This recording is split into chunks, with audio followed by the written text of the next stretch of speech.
Hello hi നമസ്കാരം. ഈ video ഇന്ന് ആരംഭിക്കുമ്പോൾ ആക്ച്വലി നമ്മളൊരു ട്രിഗർ വാർണിംഗുമായിട്ടാണ് സ്റ്റാർട്ട് ചെയ്യുന്നത്. പ്രത്യേകിച്ച് പെൺകുട്ടികൾക്ക് അവരുടെ ജീവിതത്തിൻ്റെ പല വഴികളിലായി കേൾക്കേണ്ടി വന്നിട്ടുള്ള ചില പേരുകളെക്കുറിച്ച് നമ്മൾ സംസാരിക്കുന്നുണ്ട്. ആ പേര് വന്ന വഴിയും അതുണ്ടാക്കുന്ന മാനസിക ബുദ്ധിമുട്ടുകളും അങ്ങനെയുള്ള കുറേ കാര്യങ്ങളെക്കുറിച്ച് സംസാരിക്കുന്നതാണ്. സോ നിങ്ങളെ ഏതെങ്കിലും തരത്തിൽ അത്തരം വിളിപ്പേരുകൾ നിങ്ങൾ തമ്മിൽ നോക്കിയിട്ടുണ്ടെങ്കിൽ അറിയാം, ഈ വിളിപ്പേരുകൾ നിങ്ങളെ വിഷമിപ്പിച്ചിട്ടുണ്ടെങ്കിൽ ഇപ്പോൾ കേട്ടാലും നിങ്ങളെ അത് ട്രിഗർ ചെയ്യുമെങ്കിൽ നിങ്ങളുടെ റിസ്കിൽ ഈ വീഡിയോ തുടർന്ന് കാണുക എന്നുള്ളതാണ്. നമുക്ക് ഏതിൽ നിന്നാണ് തുടങ്ങുക? എനിക്കറിയില്ല അതെങ്ങനെയാണ് ചോദിച്ചു തുടങ്ങണ്ടേന്ന്. പ്രത്യേകിച്ച് ശ്രുതി ഇവിടെ ഇങ്ങനെ അടുത്തിരിക്കുമ്പോൾ ഇതിൽ പല പേരുകളും പല സമയങ്ങളിലായി കേൾക്കേണ്ടി വന്നവരെക്കുറിച്ച് ശ്രുതിക്കറിയാം. പേരുകൾ കേട്ടിട്ടുണ്ട് അല്ലേ? ഞാൻ കേട്ടിട്ടുണ്ട്. കേൾക്കേണ്ടി വന്നവരെക്കുറിച്ചും അറിയാം, ഞാനും കേട്ടിട്ടുണ്ട്. അമൃത സുരേഷിൻ്റെ ഈ ഒരു മ്യൂസിക്കൽ ആൽബം റിലീസായ സമയത്ത് നമുക്ക് കുറേ മെസ്സേജസ് വന്നിട്ടുണ്ടായിരുന്നു, അതിനെക്കുറിച്ച് സംസാരിക്കാമോ എന്ന് ചോദിച്ചിട്ട്. ഞങ്ങൾ കുറച്ച് തിരക്കുകളായ കാരണം കുറച്ച് ലേറ്റായിട്ടാണ് അത് കേൾക്കാൻ പറ്റിയത്. കേട്ട സമയത്ത് ഇഷ്ടപ്പെട്ടു എന്നാണോ പറയേണ്ടത്, അതോ റിലേറ്റ് ചെയ്യാൻ പറ്റി, അതാണെന്ന് തോന്നുന്നു കുറച്ചും കൂടി നല്ലൊരു വാക്ക് സംസാരിക്കാൻ വേണ്ടിയിട്ട്. ഉണ്ണിക്ക് കുറച്ചും കൂടി അതിനെ ഒരു ആർട്ട് എന്നുള്ള നിലയിലായിരിക്കും അതിനെ റിലേറ്റ് ചെയ്യാൻ പറ്റുന്നതെങ്കിൽ, എന്നെ സംബന്ധിച്ചിടത്തോളം അല്ലെങ്കിൽ ഇത് കണ്ടുകൊണ്ടിരിക്കുന്ന നിങ്ങളെ ഓരോരുത്തരെയും സംബന്ധിച്ചിടത്തോളം നമ്മൾ ഒരുപക്ഷെ ഓർക്കാൻ തീരെ ഇഷ്ടപ്പെടാത്ത ചില ഓർമ്മകൾ ബ്രിങ് ചെയ്യുന്ന, എന്നാൽ നമ്മൾ അതൊക്കെ അതിജീവിച്ച് മുന്നോട്ടേക്ക് വന്നല്ലോ എന്ന് ആശ്വാസത്തോടെ, അത് ഞാൻ പറയുന്ന സമയത്ത് എനിക്കത് അങ്ങനെ ഓർത്തെടുക്കാൻ പറ്റുന്നുണ്ട്. പക്ഷേ ഈ കടന്നു വന്ന വഴികളിൽ ഇല്ലാതായിപ്പോയ മനുഷ്യന്മാരുണ്ട്, ഇപ്പോഴും സ്റ്റിൽ അതിൽ നിന്ന് പുറത്തേക്ക് വരാൻ സ്ട്രഗിൾ ചെയ്തുകൊണ്ടിരിക്കുന്ന മനുഷ്യന്മാരുണ്ട്. അപ്പോൾ പലരെയും ഇത് ബാധിക്കുക പലതരത്തിലായിരിക്കും. ഇത് നിങ്ങളുടെ റിസ്കിൽ കാണുക എന്ന് പറയുമ്പോൾ ഇപ്പോഴും നിങ്ങൾ അതിൽ നിന്ന് ഓവർകം ചെയ്തിട്ടില്ലെങ്കിൽ, അങ്ങനെയുള്ള കാര്യങ്ങളെക്കുറിച്ച് ഓർക്കുന്നത് നിങ്ങളുടെ തുടർന്നുള്ള മനസ്സമാധാനത്തിന് കേടുവരുത്തുന്ന ഒന്നാണെന്ന് നിങ്ങൾക്ക് തോന്നുന്നുണ്ടെങ്കിൽ ഈ വീഡിയോ തുടർന്ന് കാണുന്നത് റെക്കമെൻഡ് ചെയ്യാതിരിക്കുന്നതും അതുകൊണ്ടാണ്. അമൃത സുരേഷ് സംഗീതം ഒരുക്കിയ, അവർ തന്നെ വരികൾ എഴുതി പാടിയിട്ടുള്ള പാട്ട് പിഴ, അത് യൂട്യൂബിൽ അവൈലബിൾ ആണ്. നിങ്ങൾ കണ്ടിട്ടില്ലാത്ത ആളുകൾക്ക് വേണ്ടിയിട്ട് അതിൻ്റെ ലിങ്ക് ഡിസ്ക്രിപ്ഷനിൽ കൊടുക്കുന്നുണ്ട്. ഞാൻ അതിൻ്റെ ഒരു ആർട്ട് പെർസ്പെക്റ്റീവ് പറയാം. ഞാനത് കേൾക്കുമ്പോൾ ഇപ്പോഴും സജസ്റ്റ് ചെയ്യുമ്പോഴും ഞാൻ പറയുന്നത് ഹെഡ്ഫോൺസ് യൂസ് ചെയ്ത് കേൾക്കുക എന്നുള്ളതാണ്. കാരണം നമ്മൾ ചെറിയ സ്പീക്കറിൽ, ഫോണിൻ്റെ സ്പീക്കറിലൊക്കെ കേട്ട് ആ ബീറ്റ് നമുക്ക് കിട്ടില്ല. ഒരുപാട് സൗണ്ടൊക്കെ ആയിട്ട് ഒരു ഡിസ്റ്റർബൻസ് മാത്രമല്ലേ ഉള്ളൂ എന്ന് പറയുന്ന പോലെ എനിക്ക് തോന്നിയത്. പക്ഷേ അത് ഹെഡ്ഫോൺസിൽ കേൾക്കുമ്പോഴാണ് ആക്ച്വലി ആ പാട്ട് നമ്മളിൽ ഉണ്ടാക്കേണ്ടുന്ന ഒരു ഡിസ്റ്റർബൻസ് ഉണ്ട്. അത് അവർ ഗംഭീരമായിട്ട് അതിൽ ക്രിയേറ്റ് ചെയ്യുന്നുണ്ട്. അതിലെ വരികളിലൂടെ പോകുന്ന സമയത്താണെങ്കിലും അത് നമ്മൾ സുഖകരമെന്ന് വിചാരിച്ചിരിക്കുന്ന സമയത്ത് ഒരു ഈച്ച നമ്മളിങ്ങനെ ശല്യം ചെയ്യുന്നത് പോലെ, ഒരു കൊതുക് നമ്മളെ ശല്യം ചെയ്യുന്നത് പോലെ, ഒരു മൂളൽ പോലെയാണ് ആ എഫക്റ്റ് ഉള്ളത്. അത് അങ്ങനെ തന്നെയാണ്. കാരണം ഒരു പെൺകുട്ടി അവളുടെ വളർച്ചയുടെ ഓരോ ഘട്ടത്തിലൂടെ കടന്നു പോകുന്ന സമയത്തും ആ പെയിൻ, ആ വിളിയുടെ പെയിൻ അവൾ അനുഭവിച്ചുകൊണ്ടേയിരിക്കും. അല്ലെങ്കിൽ ആ വിളി തുടരുന്നത് കേൾക്കാൻ പറ്റും അടുത്ത ജനറേഷനിൽ. ഇപ്പോൾ ശ്രുതി പറഞ്ഞതുപോലെ പുതിയ ജനറേഷനിലെ കുട്ടികളെയും, ഞാൻ ഈ ഒരു 36 വയസ്സിൽ നിന്ന് തിരിഞ്ഞു നോക്കുമ്പോൾ ഇപ്പോഴും 10-12 വയസ്സുള്ള പിള്ളേർ വരെ ഇൻസ്റ്റാഗ്രാമിലൊക്കെ യൂസ് ചെയ്യുന്ന വാക്കുകളായിട്ട് നമ്മളിത് കാണുമ്പോൾ അതങ്ങനെ നമ്മുടെ സ്വൈര്യം കെടുത്തുന്ന ഒരു മൂളക്കമാണ്. അങ്ങനെയാണ് അവരതിനെ കൺസീവ് ചെയ്തിരിക്കുന്നതെന്നാണ് എനിക്ക് തോന്നുന്നത്. അതിന് ഏറ്റവും ന്യൂ ജനറേഷൻ ബീറ്റ്സും എല്ലാം കൂടി കൊണ്ടുവന്നിട്ട്, അതായത് ആ കാലഘട്ടത്തിൻ്റെ മാറ്റവും ഒക്കെ സംഭവിക്കുമ്പോഴും പെണ്ണേ നീ പിഴ എന്നുള്ളതാണ് അവർ വീണ്ടും വീണ്ടും കേൾക്കേണ്ടി വരുന്നത്. എനിക്ക് ആ മൊത്തം സ്ട്രക്ചർ ഭയങ്കരമായിട്ട് ഇഷ്ടപ്പെട്ടു. ആ ഒരു ആൽബം അവർ സെറ്റ് ചെയ്തിരിക്കുന്നത്, അതിന് കൊടുത്തിരിക്കുന്ന പ്രാധാന്യം. ഉണ്ണി പിറന്നാലും പിഴയാണ്, ഉണ്ണി പിറക്കാഞ്ഞാലും പിഴയാണ്, പെണ്ണേ നീ പിഴ എന്നാണ്. അതായത് പിഴ അല്ലെങ്കിൽ പിഴവ് എന്ന് നമ്മൾ ഉദ്ദേശിക്കുന്നത് തെറ്റ് എന്നുള്ള അർത്ഥത്തിലാണ്. പക്ഷെ പെണ്ണിനെ പിഴ എന്ന് വിളിക്കുന്നത് പെണ്ണേ തെറ്റാണ് എന്നുള്ള ഒരു കോൺസെപ്റ്റിൽ നിന്നുകൊണ്ടാണ്. എങ്ങനെയാണ് ഒരു പെണ്ണൊരു തെറ്റായിട്ട് മാറുക? അവളുടെ പ്രവർത്തികൾ കൊണ്ട് തെറ്റായി മാറുന്നു എന്നുള്ളതാണ്. അവളിൽ അടിച്ചേൽപ്പിക്കപ്പെട്ടിട്ടുള്ള ഒരു ചാരിത്ര്യ ഭാരമുണ്ട്. ആ ഭാരം പിഴച്ചുപോയി എന്നുള്ള ആ ഒരു കോൺസെപ്റ്റിൽ, അല്ലെങ്കിൽ ഒരു പെണ്ണെന്ന് പറയുമ്പോൾ അവൾ ചെയ്തു തീർക്കേണ്ടുന്ന കുറച്ച് കടമകളുണ്ട്, ചെയ്തേ പറ്റൂ, അതിന് അങ്ങോട്ടും ഇങ്ങോട്ടും ഓപ്ഷൻ ഇല്ല. അവിടെ എന്തെങ്കിലും തിരുത്തലുകൾ ഒരു പെണ്ണിൻ്റെ സ്വാതന്ത്ര്യ ചിന്തയുടെ ഭാഗമായി സംഭവിച്ചാൽ പോലും അവൾ പിഴച്ചവളാണ്, പ്രവൃത്തിയിൽ പിഴച്ചവളാണ്, മനസ്സിൽ പിഴച്ചവളാണ്, ശരീരത്തിൽ പിഴച്ചവളാണ് എന്ന് പറയുന്ന ആ അടിച്ചേൽപ്പിക്കലുകളെ അതിഗംഭീരമായിട്ടാണ് അമൃത ആ ഒരു ചെറിയ സോങ്ങിലേക്ക് കൊണ്ടുവരുന്നത്. ആ പിഴ എന്നുള്ള വാക്ക് അത് ആൺകുട്ടികൾക്ക് എങ്ങനെ ഫീൽ ചെയ്യുമെന്നുള്ളതിനെക്കുറിച്ച് ഞാനും ആലോചിക്കുമ്പോൾ നമ്മൾ വിളിച്ചും കണ്ടും കേട്ടിട്ടുള്ള ഒരു പറച്ചിൽ മാത്രമാണ്. പക്ഷേ ഒരു പെൺകുട്ടി അത് കേൾക്കുമ്പോൾ അവളത് കേട്ടിട്ടുള്ളതാണ്. സിനിമയിലൊക്കെയാണ് ഞങ്ങളൊക്കെ കൂടുതലും കേട്ടിട്ടുള്ളത്. പിഴച്ചു എന്ന് കരുതും നാട്ടുകാർ എന്ന് പറയുന്ന, അതായത് നശിച്ചുപോയി, തെറ്റായിപ്പോയി, അവൾ ഇനി തിരുത്തലുകളില്ലാത്ത, ഈ പിഴയുടെയൊക്കെ പ്രത്യേകത അതാണ്, തിരുത്തലില്ലാത്തൊരു തെറ്റായിപ്പോയി, അവസാനിച്ചു, ആ പെണ്ണിനി ഇല്ല, ആ പെണ്ണിന് ഇനി വാല്യൂ ഇല്ല എന്ന് പറയുന്ന അത്രയും താഴ്ത്തിക്കെട്ടലാണ് ഈ പിഴ എന്ന് പറയുന്നൊരു വാക്ക്, പിഴച്ചവൾ എന്ന് പറയുന്ന വാക്ക്. നീ കേട്ടിട്ടുണ്ടോ അങ്ങനെ ഒരു വിളി ആരെങ്കിലും? ഞാൻ പറഞ്ഞല്ലോ, ഞാൻ ഈ പാട്ട് കേട്ട സമയത്ത് ഞാനും Amrutha Suresh as a celebrity അവരുടെ ജീവിതത്തിൻ്റെ വലിയൊരു പങ്കും നമ്മൾ ഇൻ്റർവ്യൂസിലൂടെയും അല്ലാതെയും ഒക്കെ അറിഞ്ഞിട്ടുള്ളതാണ്. അങ്ങനെയുള്ളൊരു സമയത്ത് ഞാൻ എന്നെ അമൃത സുരേഷുമായിട്ട് കമ്പയർ ചെയ്ത് നോക്കുമ്പോൾ ഞങ്ങൾക്ക് കോമൺ എന്ന് പറയാനുള്ള ഫാക്ടേഴ്സ് ഭയങ്കര കുറവാണ്. ഞങ്ങൾ ജനിച്ചു വളർന്ന സാഹചര്യം, ചുറ്റുമുണ്ടായിരുന്ന മനുഷ്യന്മാർ, ഞങ്ങൾ ചെയ്യുന്ന ജോലിയുടെ സാഹചര്യം, ഇതൊക്കെ വേറെ വേറെയാണ്. പക്ഷേ അവിടെയും നമുക്ക് റിലേറ്റ് ചെയ്യാൻ പറ്റുന്നൊരു ഫാക്ടർ എന്ന് പറയുന്നത് സ്ത്രീ അല്ലെങ്കിൽ ഒരു പെൺകുട്ടി എന്ന് പറയുന്നൊരു ഫാക്ടറാണ്. അത് നമ്മൾ പെട്ടെന്ന് കേൾക്കുമ്പോൾ ഒരൊറ്റ വാക്കല്ലേ എന്ന് തോന്നുമെങ്കിലും ആ ഒരൊറ്റ വാക്കിനെ അല്ലെങ്കിൽ ഒരു സ്ത്രീയായി പോയതുകൊണ്ട്, ഒരു പെൺകുട്ടിയായി പോയതുകൊണ്ട് സൊസൈറ്റി നമ്മളെ ട്രീറ്റ് ചെയ്യുന്ന ഒരു രീതിയുണ്ട്. അതിനകത്ത് നിന്നുകൊണ്ട് ഒരു പെൺകുട്ടി അവൾ കടന്നു വന്ന കഷ്ടപ്പാടുകളെക്കുറിച്ച്, യാത്രകളെക്കുറിച്ച് പറയുന്ന സമയത്ത് നമുക്ക് പെട്ടെന്ന് റിലേറ്റ് ചെയ്യാൻ പറ്റും. എനിക്ക് പക്ഷേ ഇതിനെക്കുറിച്ച് സംസാരിക്കണം എന്ന് തോന്നിയത് രഞ്ജിനി ഹരിദാസിൻ്റെ ചാനലിൽ അമൃത സുരേഷ്, അഭിരാമി സുരേഷ് ഇവർ മ്യൂസിക്കൽ ആൽബത്തിൻ്റെ പ്രൊമോഷന് വേണ്ടിയിട്ടൊരു ഇൻ്റർവ്യൂ കൊടുത്തിട്ടുണ്ടായിരുന്നു. അതിൻ്റെ ഒരു കർട്ടൻ റൈസർ പോലെ രഞ്ജിനി സംസാരിച്ച ഒരു ബിറ്റുണ്ട്. നമുക്കതൊന്ന് പ്ലേ ചെയ്ത് കേൾക്കാം. അതിനുശേഷം ഞാൻ എൻ്റെ ഭാഗം സംസാരിക്കുന്നതാവും നല്ലതെന്ന് കരുതുന്നു. Hi everyone, this is Ranjini Haridas here, and the reason I'm here is because one of my dear friends, Amrita Suresh, has just released a song. The song is called Priya. Priya എന്ന് പറയുമ്പോൾ തന്നെ it has a bit of shock value, അല്ലേ? Because as a young girl growing up here, it's a word I heard a lot as well. കുറേ അധികം ഞാൻ കേട്ട ഒരു വാക്കാണ്. ഈ വാക്ക് മാത്രമല്ല, അതുപോലെ വ്യത്യസ്തമായ നെഗറ്റീവ് കോണറ്റേഷൻസ് ഉള്ള കുറേ വാക്കുകൾ കേട്ട് വളർന്ന ഒരു സ്ത്രീയാണ് ഞാൻ. സോ അതുകൊണ്ട് തന്നെ എനിക്ക് കുറേ റിലേറ്റ് ചെയ്യാൻ പറ്റി to the pain that's in the song, to the sadness that's there, as well as to the immense noise that has been there in Amrita's heart and head, and as a fellow being, it hurts me a lot to see that ഒരു സ്ത്രീയായി ജനിക്കുമ്പോൾ എന്ത് ചെയ്താലും അതൊരു കുറ്റമായി കാണുന്ന ഒരു സമൂഹത്തിൽ at least കുറേ പേര് അങ്ങനെയുണ്ട് who look at women like that, and എനിക്കത് റെസനേറ്റ് ചെയ്യാൻ പറ്റി. I'm somebody who's definitely dealt with it for the last many decades, പക്ഷേ എന്നെ അത് എഫക്റ്റ് ചെയ്തിരിക്കുന്നത് മറ്റൊരു രീതിയിലാണ്.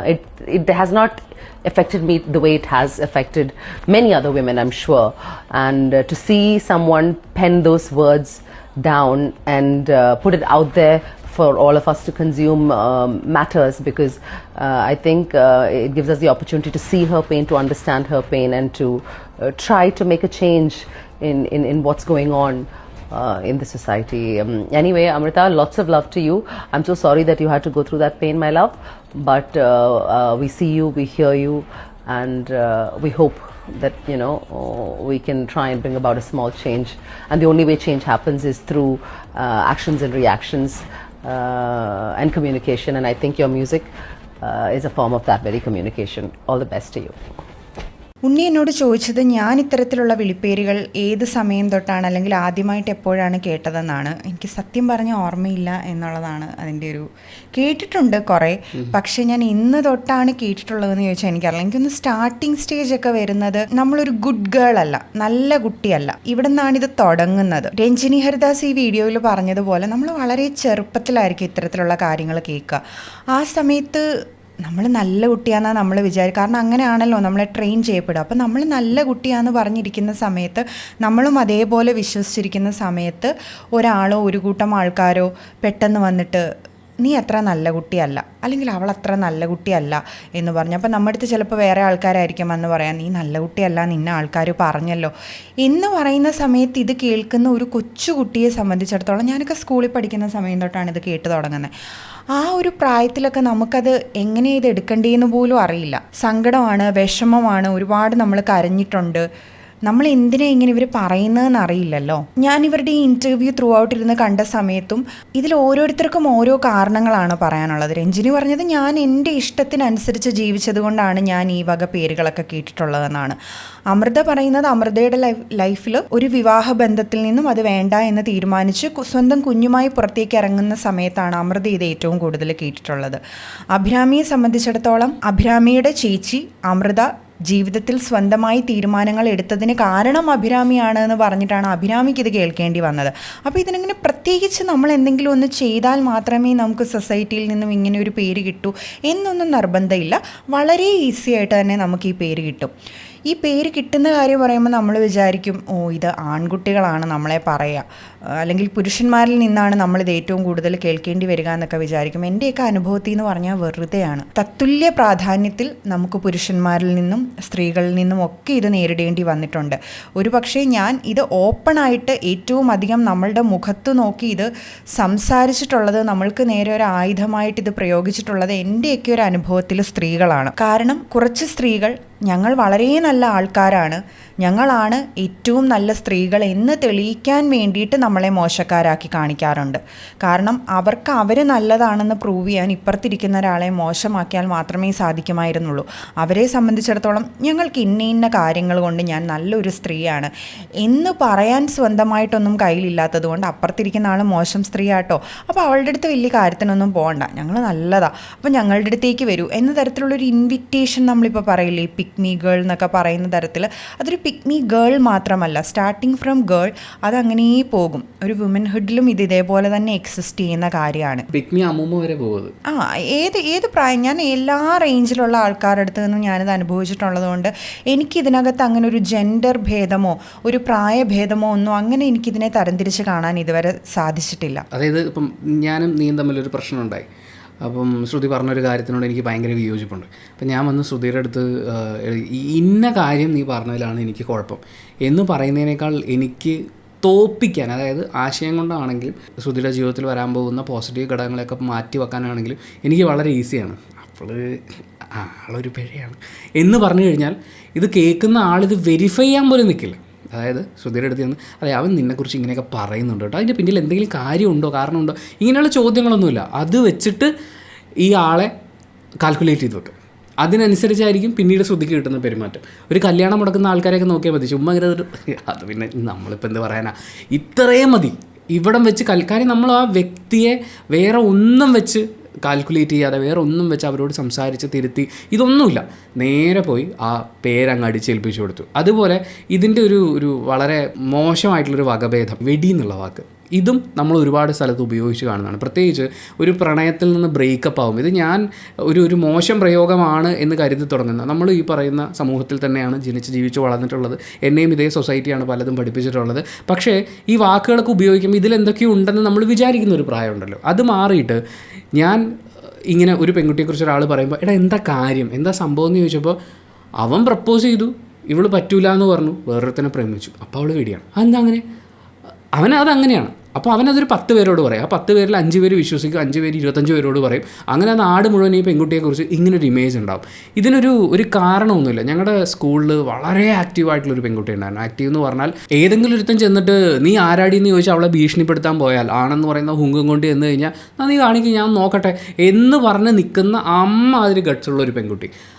അവളെ സ്കൂളിൽ ആമ്പിള്ളേരൊക്കെ വിളിച്ചുകൊണ്ടിരുന്നത് ഈ പേര് വെച്ചിട്ടാണ്. ഞാൻ പിന്നീട് നമ്മൾ ഈ 10ാം ക്ലാസ്സൊക്കെ കഴിഞ്ഞ് പിന്നീട് സംസാരിക്കുന്ന സമയത്താണ് അവളുടെ ജീവിത സാഹചര്യം അങ്ങനെയായിരുന്നു. അവൾ ഓരോ ദിവസവും പെരുമാറേണ്ടി വരുന്നത് വളരെ ചെറിയൊരു സാമ്പത്തികമായി വളരെ താണൊരു കുടുംബത്തിൽ നിന്നാണ് വരുന്നത്. സ്വാഭാവികമായും ഓരോ ദിവസവും അവൾ ഒരുപാട് ആളുകളെ ഫേസ് ചെയ്യേണ്ടി വരുന്നുണ്ട്. എത്രയോ പോരാട്ടം കഴിഞ്ഞാണ് അവൾ വരുന്നത്.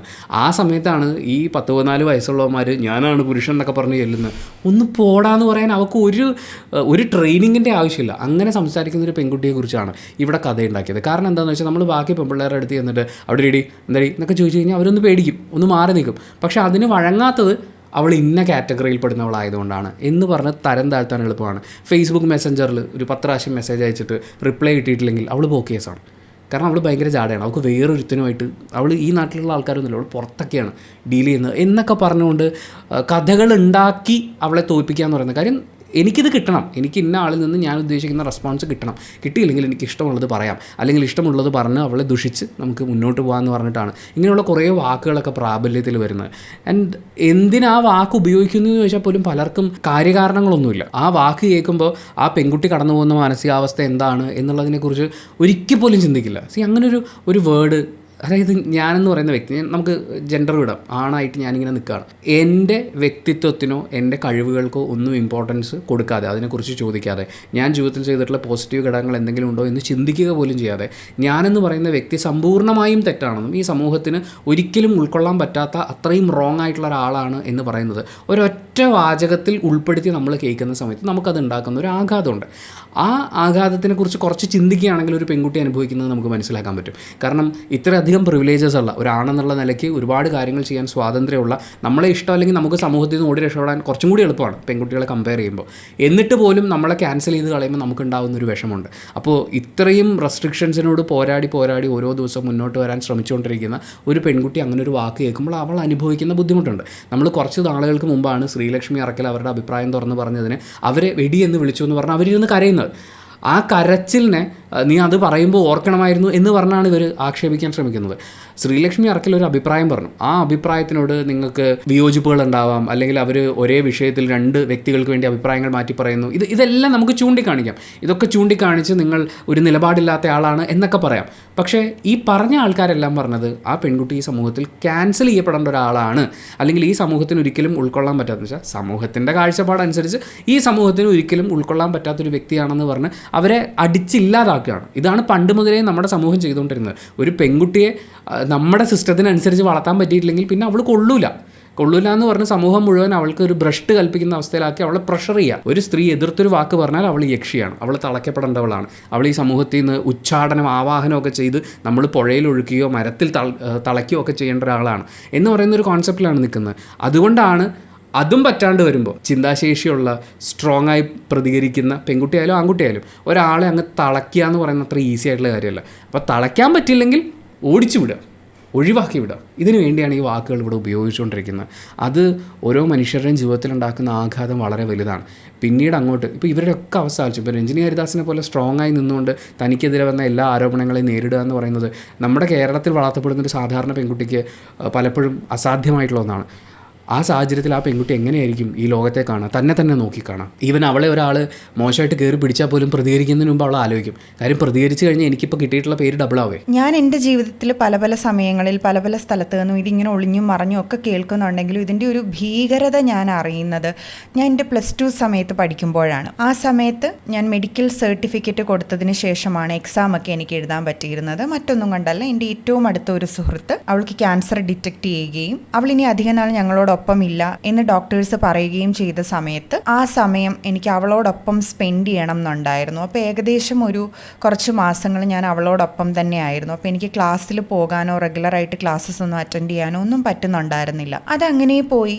അവൾ ഞങ്ങളെയൊക്കെ വിട്ടുപോയ സമയത്ത് കുറച്ച് നാളുകൾക്ക് ശേഷം ഞാൻ ഇതേപോലെ ക്ലാസ്സിൽ പോയ സമയത്ത് എനിക്ക് എൻ്റെ ക്ലാസ്സിൽ എല്ലാവരും എന്നെ അതുവരെ കണ്ടതുപോലെ അല്ല കാണുന്നത്. എന്തൊക്കെയൊക്കെയോ മാറിയിരുന്ന് നമ്മളെക്കുറിച്ച് നമ്മളെ എയിം ചെയ്ത് കുറച്ച് ആൾക്കാർ മാറിയിരുന്ന് സംസാരിക്കുമ്പോൾ നമുക്ക് മനസ്സിലാവില്ലേ നമ്മളെക്കുറിച്ച് എന്തോ സംസാരിക്കുന്നുണ്ട് എന്നുള്ളത്. എനിക്കപ്പോൾ അങ്ങനെ തോന്നുകയാണ്. പിന്നെ ഞാൻ വിചാരിച്ചു ഒരു പക്ഷേ എൻ്റെ ആ സമയത്തെ മാനസികാവസ്ഥ, വിഷമങ്ങൾ, കാര്യങ്ങൾ കൊണ്ടൊക്കെ എനിക്ക് തോന്നുന്നതായിരിക്കും എന്നാണ് ഞാൻ കരുതിയത്.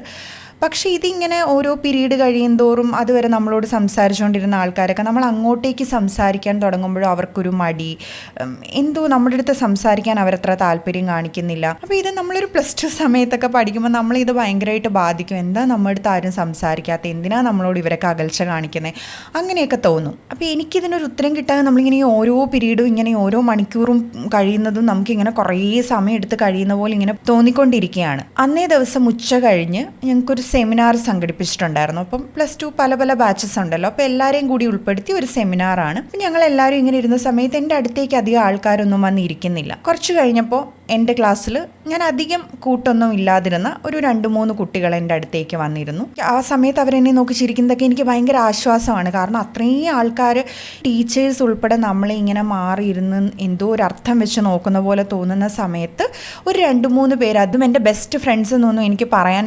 പാകത്തിലല്ലാത്ത കുറച്ച് ആൾക്കാർ എൻ്റെ അടുത്ത് വന്നിരുന്ന സമയത്ത് എനിക്ക് ഭയങ്കര ആശ്വാസമായിരുന്നു. അപ്പോൾ കുറച്ച് കഴിഞ്ഞ സമയത്ത് ഇവരിങ്ങനെ 3 പേരും കൂടെ എൻ്റെ കയ്യിൽ ഇങ്ങനെ കൈയൊക്കെ വെച്ചു.